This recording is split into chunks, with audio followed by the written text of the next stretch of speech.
తెలంగాణ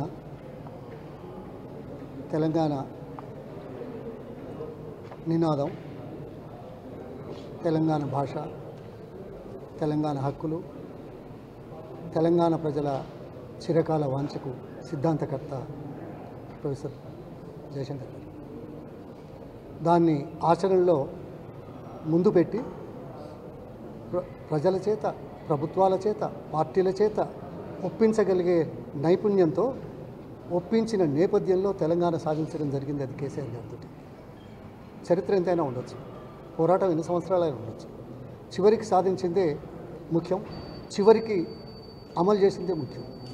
ఈ ఆచరణ, ఈ పరిపాలన దేశంలో అన్ని రాష్ట్రాల కంటే సామాజిక కోణంలో కానీ, ఆర్థిక కోణంలో కానీ, సంక్షేమ కోణంలో కానీ దేశానికి, ఏ రాష్ట్రానికి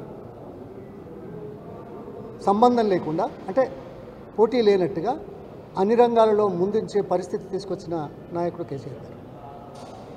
ఇందులో ఇంకొక అంశం ప్రత్యేకంగా చెప్పాల్సిన అవసరం ఉందని భావిస్తున్నాను. జయశంకర్ గారితో నా పరిచయం 1960-61.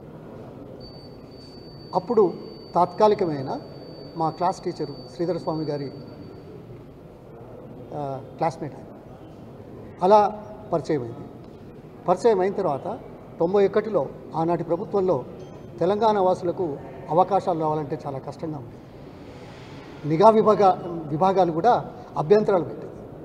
అటువంటి నేపథ్యంలో 91లో నేను మంత్రిగా ఉండి వారి గురించి పూర్తి స్థాయిలో అర్థం చేసుకున్నవాడిగా, ఇది తెలంగాణ ప్రజలకు ఆశాజనకంగా ఉంటుంది, విద్యార్థులకు ఇది ఉంటుంది అని చెప్పి వైస్ ఛాన్సలర్గా ఆనాటి ముఖ్యమంత్రి చేత ఒప్పించి నిఘా విభాగాలను, అభ్యంతరాలను తోసిపుచ్చి చేసిన చరిత్ర ఒకటైతే, ప్రణబ్ కుమార్ ముఖర్జీ కమిటీ ముందు రాజకీయ పక్షాలే కాకుండా మేధావి వర్గాలు కూడా మాట్లాడితే కొంత క్రెడిబిలిటీ ఉంటుందనే విషయంతో ఐ థింక్ ఇట్స్ October 17, 2000 నేను, జయశంకర్ గారు, ప్రొఫెసర్ మన రావు గారు, కాకతీయ గురించి